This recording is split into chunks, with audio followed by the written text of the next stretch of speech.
How do you explain aphasia to a child?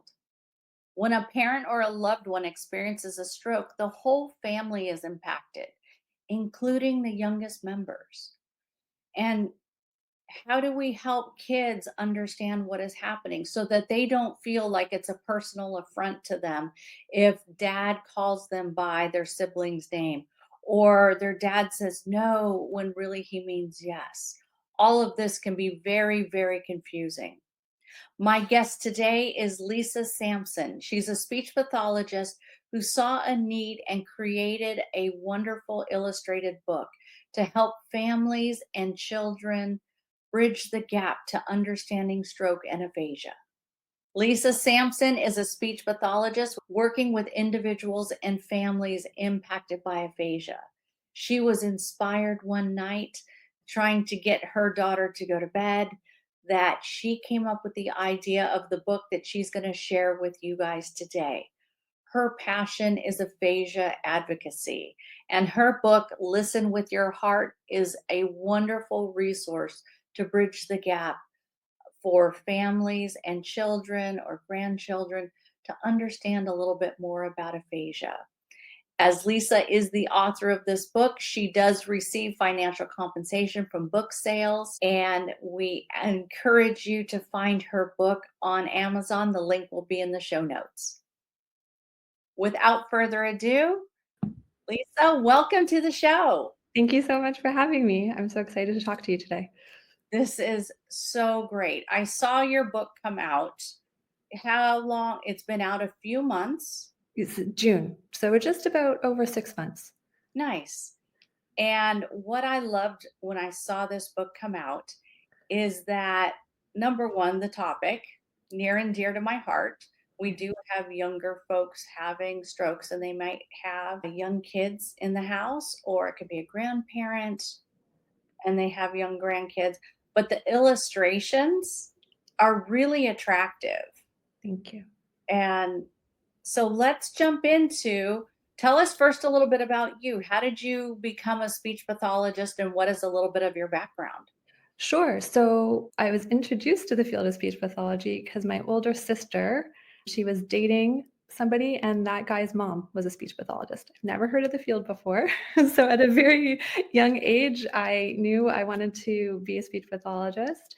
And I was lucky enough to get into the University of Toronto. I won't tell you how many years ago that was now, but I went to U of T, and then pretty much straight out of school, I was lucky enough to get a job at the Aphasia Institute here in Toronto, a world-renowned aphasia center, and I started there just on a short-term contract, actually making resources for people with aphasia. That I was not in the program. I was not working with people with aphasia directly. I was solely there to create pictographic resources. And I did it, and I loved it, and I developed a real unique skill set from that experience. And then luck turned my way, and I was able to get a full-time position there. And it turned into 15 years later, almost 15 years later, working at the Aphasia Institute, seeing the magic that happens when people with aphasia who are isolated, really struggling to renegotiate and redefine themselves and their identities, come to a center that accepts them and supports them, and they have a community again. So, it was amazing. And over the years, I saw the population changing a little bit. I saw from the more senior population, it was getting younger and younger. And near my last few years at the Aphasia Institute, I started to see we were having to do some workshops or some interventions for kids. And this was new for us. And there weren't the resources, there weren't the pictographic resources for them, or just the analogies of how do you explain stroke, how do you explain aphasia to a child? They're not going to understand the complexities that an adult would. So we had to adjust, we had to be creative, but it was a one-off. Like there was nothing standard, I guess. And so I always felt like there was a need to develop something. And with my background in creating resources, once I finally left the Aphasia Institute, I had more time. And I really also just felt this desire to contribute to this important area that I felt there was nothing. And so I had the idea, but to make the idea into like reality was scary, right? Like I've never done a book by myself. I've never done anything like that on my own. So it took me a long time, and people around me were writing some books, and so I kind of thought, you know what, maybe it's not so scary. Maybe I can do it if they can do it. And there was one night, and I was putting my daughter to bed, and she was grumpy, and I was tired, and like I just didn't want to deal with whatever she wanted to talk about, honestly, at the time. And I told her to talk it out with her pink puppy. I've got her pink puppy right here. So she had to kind of talk it out to pink puppy. And she said to me, my clever little girl, she's like, the pink puppy doesn't talk. How can I talk it out with her? So I responded how a amazing social worker responded uh, to me once. She said, I listen with my heart.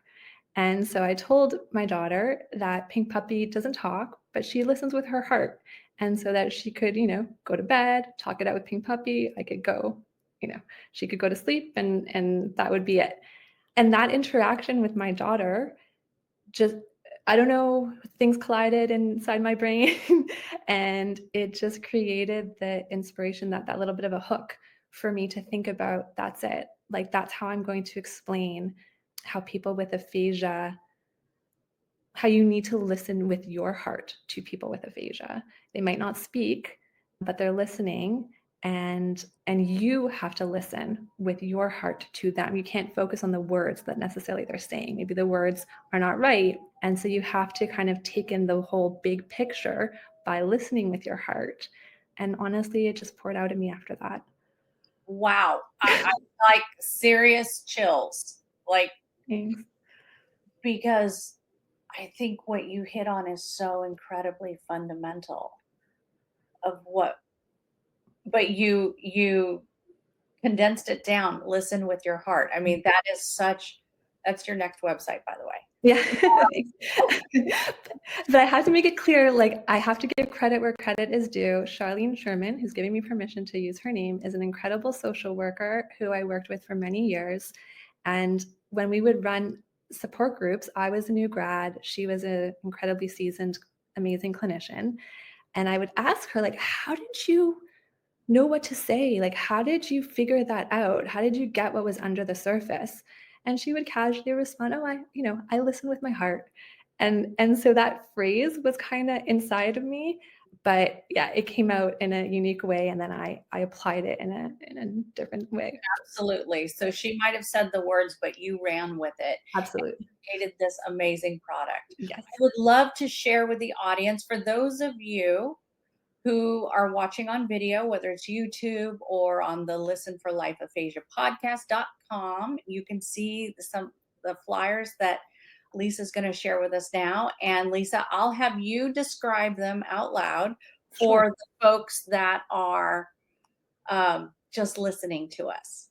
Sure. Okay, so let me make this happen. Let's go like this. There you go, Lisa.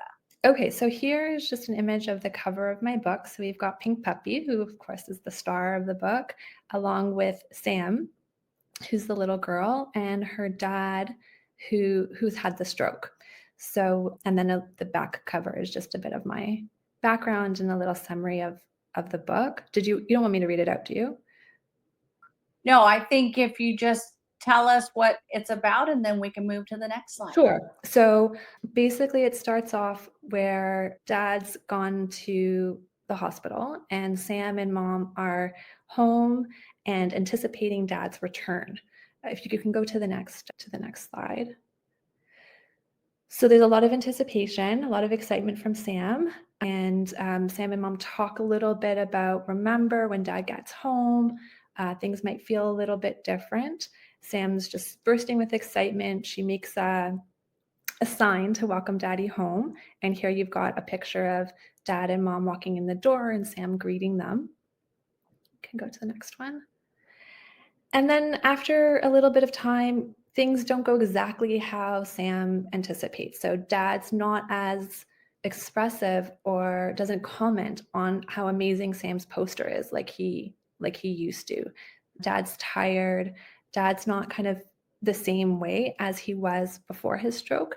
And so Sam's feeling a little bit confused and sad maybe, but there's a bit of a slogan or a rhyme that mom and Sam have practiced the called like, and so she says it to herself when she's feeling a bit sad, and the slogan is not all things stay, together we'll find a new way.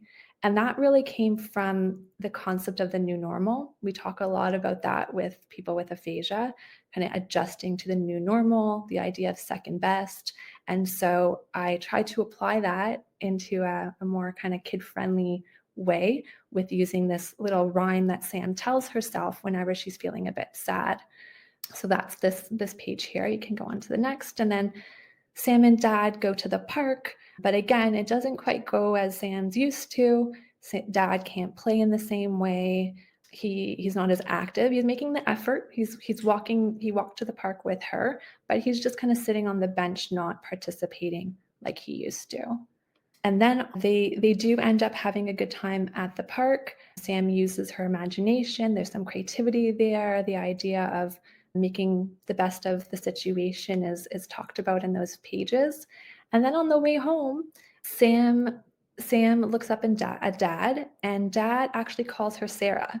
Sarah's mom's name, not Sam's name. And I felt like this was really important to include in the book because we know how names are hard for people with aphasia and how personal it can feel, especially to a child, when they're not called their name.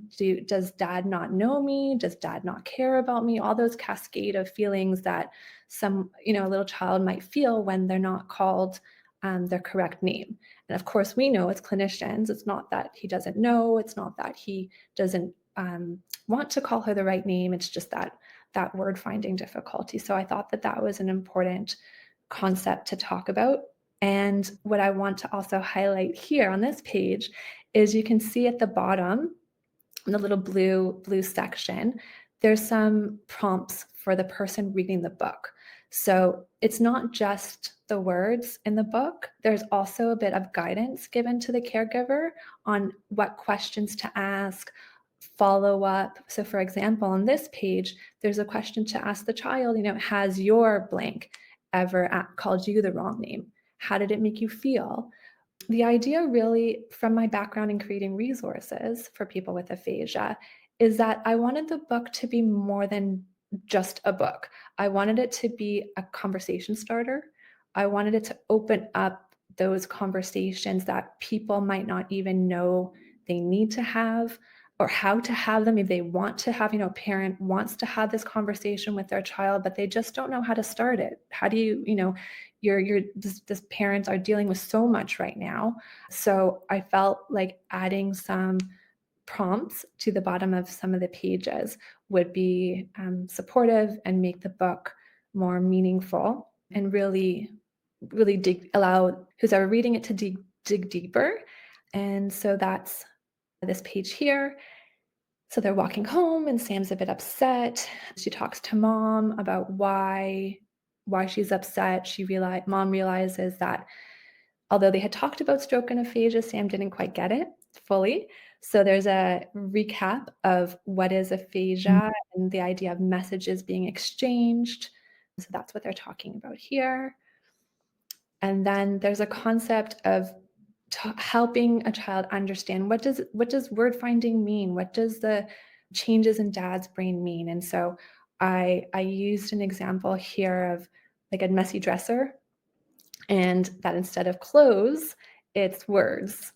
And that the stroke was kind of like a big earthquake that knocked over your dresser. And so all your nicely organized clothes are now on the floor in a big mess. And while they're there, the idea of competence, right? They're there, you just can't find them as easily. And so Sam and mom talk about that. And then the words, the clothes are replaced with words. So now imagine those clothes as words. That's what's happened in daddy's brain. It's all still there. Dad knows who you are, dad loves you, dad wants to talk about how amazing your poster is, but he just can't find the right word. So that's kind of how I conveyed that in a more accessible way for kids, and that's what this image is highlighting. And then Sam has a moment of inspiration talking with Pink Puppy, and where she realizes that she needs to listen with her heart.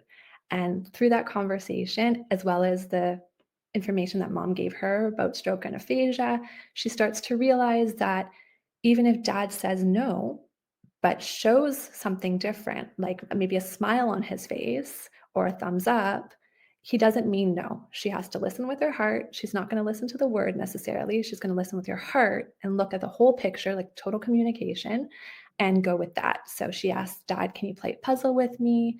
Dad says no, but with a big smile. She realizes that there's yes, no confusion there. So, kind of getting at those common themes that we would see with people with aphasia. And then they go off and they do the puzzle and can go to the next picture. And then, through that interaction of the puzzle, I highlight some supported conversation strategies, and then they end up applying some of the strategies that they learned. They go to speech pathologist. There's a bit more to the story. Had to get the speech pathologist representation in there, of course. And they end up having a lovely dinner conversation that felt more like dinners before, where dad would ask questions about your day, etc. And then at the one of the last pages of the book is a bit of a summary, what Sam learned, and then some final questions to use. So again, that idea of this book not just being a story that you're going to put down, but something that lives and breathes and kind of helps you have the conversation. So what do you want to know more about? Who do you want to share this with? So a little bit of an action plan or follow up at the end of the book to make it a lot more interactive. Wow, Lisa, what an amazing tool that families can use. So many things are coming up for me because I reflect back when my girls were young and we'd lay in bed and of course I'm secretly praying, go to bed, sit, quick, but the other my other point in saying this or bringing up this idea is sometimes it's easier to have the hard conversations when you're next to each other and you're not looking at each other and you're already getting into a relaxed state. And that might be the time to bring up something difficult like this, like talking about stroke and aphasia. Yeah, I think a book, it's challenging because at bedtime, it's not always the best time to have a deep conversation. So there's a bit of a mix there, but I think sitting down and cuddling up with a book. So maybe depending on how deep the conversation might go, it may or may not be bedtime. But the idea of cuddling up together, holding the book with each other, looking at the pages is a much more natural way to initiate this topic versus come here, little child, let's talk about aphasia now. Right? It's not going to happen. Out of Yeah. context, right? We have to find we always have to find that opening. Yeah. And And I so I even wanted if the you book to started be at bedtime, it might be enough that and you leave the book out, yes. might be enough to get more curiosity. And if they're reading age, that kind of thing, they can start looking through it. And maybe at the next bedtime or even during the day, they might come up with a question. Yeah, or it might be let's read it tonight at bedtime, but let's talk about it more tomorrow, and let's bring it back out tomorrow. So it's also not I wouldn't there's a lot in there, right? So I wouldn't necessarily also imagine that it had to be one night, right? Oh, It could gosh, be a no. few nights in a row, and then it becomes the language that you use with each other. Then it becomes, your the questions, do you remember when Sam felt that way? I noticed XYZ, right, happened. Did you remember that in the book? Well, that's what just happened now. So just kind of using it as that entry into these difficult conversations that can happen was my hope because I thought of myself as a mom, right? At that time when I wanted to write the book, I was like, I'm a mom and I'm lucky enough to have the experience and education that I have about aphasia. But if I didn't, and somebody close to me had aphasia, how on earth would I know what to say? I would probably be learning about it myself, let alone try to explain it to a small child. So I felt somewhat of an obligation in a way to take all the knowledge and experience that I had and to put it in a way that would be helpful to so many other people. You've absolutely accomplished that. Really, congratulations. It's Thank a you. beautiful book, taking really challenging concepts that sometimes it's even hard to explain it to adults. Yeah, That and you that know, dresser picture with the words on the floor, like, as if your clothes had spilled out and they're all over the floor. You're not grabbing socks, you're trying to grab words, and yeah. sometimes you can't grab them. And I just think it takes something so abstract and makes it concrete, and that's what we need, and I actually think adult families will get a lot from this book, whether or not they have children. You know what? I didn't mean to interrupt you before, but it's so funny you say that. I had a colleague who has my book, and she works with people with aphasia, and by chance, one of her colleagues, so another speech pathologist, one of that her family member had a stroke, but she was mostly pediatric SLP, so she mostly works with kids and hasn't had to deal with aphasia. And so my friend said, "Read this book for the adult speech pathologist, just to kind of have the language, the key kind of thoughts, so that she could then share that with the people in her life who were experiencing it. There were no kids around. It was not for a kid; it was for her, and she found it really helpful. So I was so thankful that the book was able to help uh, anybody, really. Like, when you write something for kids, you explain it in the most basic ways. And sometimes that's what we need. We just need things boiled down, explained in a concrete way to make it click. Absolutely. Yeah, taking the abstract, making it concrete, making it real. Uh, yeah, beautifully done, Lisa. Thank you. Really, really nice. What would you say the age range is for this? Yes, we've talked about other applications for it, which I think Mm. are very clever. But what age were you kind of intending when you designed this? So what I have in mind is it could be like a child around 5, 6, all the way up to a 10-year-old, or even as we just spoke about, adults. Don't think there's an age limit necessarily. But to be honest, I think it could be used de- depending on the child, right? Depending on how deep you go. Maybe you just look at the pictures for a much smaller kid and you use very simple language, but you have the concepts there. I think you can go as deep as is appropriate for the particular Mhm. child, the particular situation that you're in, which would make it more appropriate for older kids. And I think that those probing questions that I've put into the pages can help you facilitate those deeper conversations with maybe some of the older kids. I love the idea. I love that blue part down at the bottom with those probing questions because I think as the parent, if you're the parent that didn't have the stroke, Mhm. you might not know what the child would ask. And it Exactly. might feel a little scary and intimidating, and you might not even want to start that conversation. So, if we, with those probing questions, it could help prepare that parent for that conversation. And maybe they even come up with examples of if it was dad that had the stroke. Well, when dad said no for dinner, but you knew he was hungry, right? And it's another way to help make that conversation move forward. And I also wanted to emphasize the point that you've said a couple of times. You don't have to get through all this at once. There's Mhm. no race. This is starting the conversation and letting the child take the lead.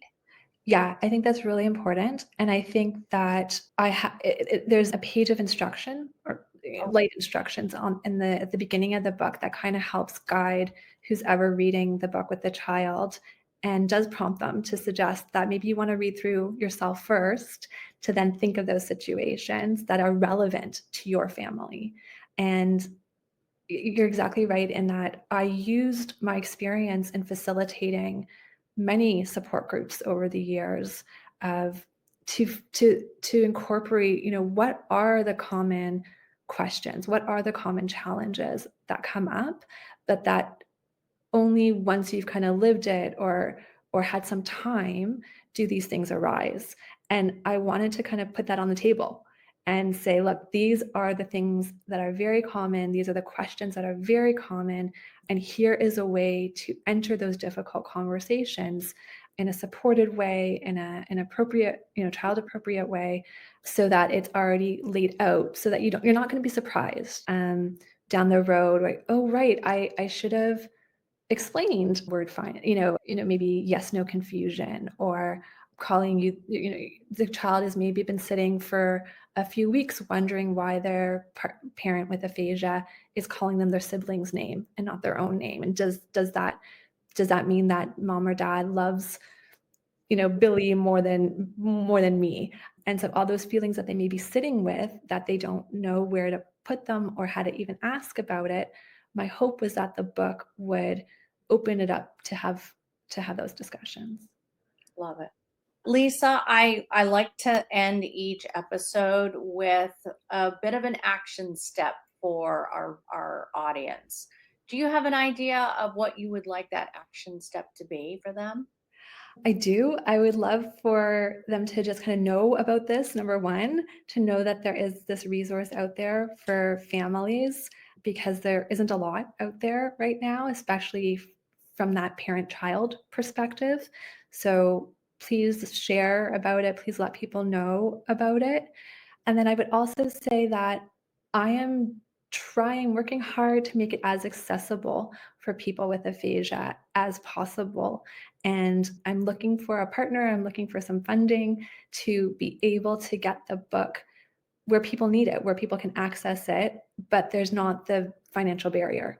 So if, my dream would be for somebody to purchase a bunch of books and then just have them for free available at hospitals, at aphasia centers, wherever people with aphasia are, or stroke, as well as the stroke community, so that those people who need it, who are probably going through some probably financially difficult times as well, it's not a barrier for them to access it. Wonderful. Well, you are a speech pathologist on a mission, and I love this niche that you're in. It's so needed. And thank you so much, Lisa, for your time coming on to share the details of your book with the audience.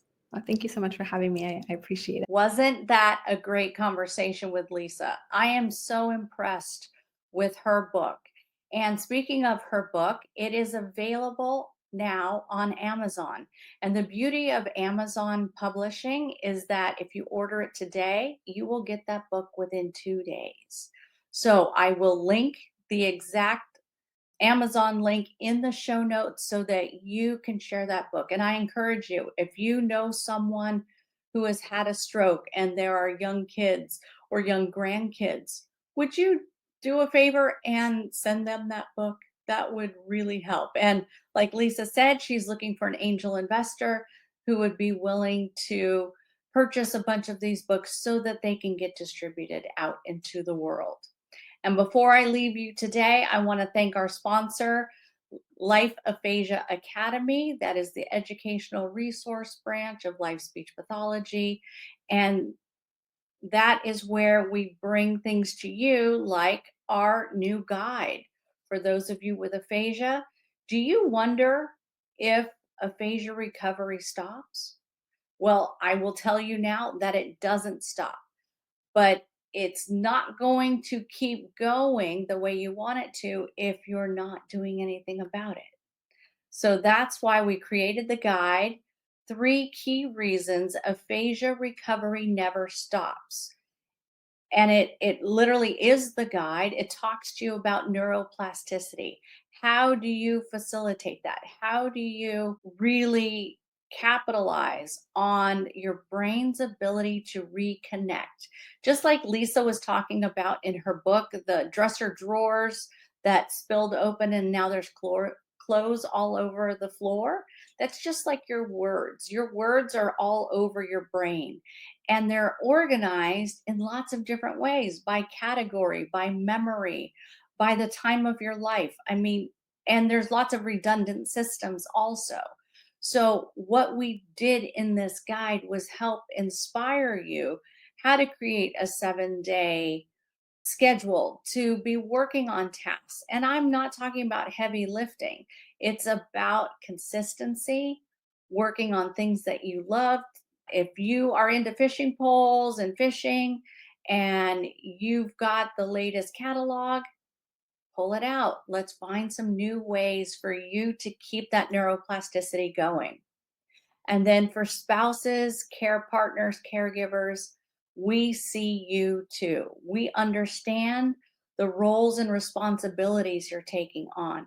We understand that you were not trained to be a care partner, a caregiver, and that sometimes it's really hard to get control over your schedule, to manage all the things you're thinking about.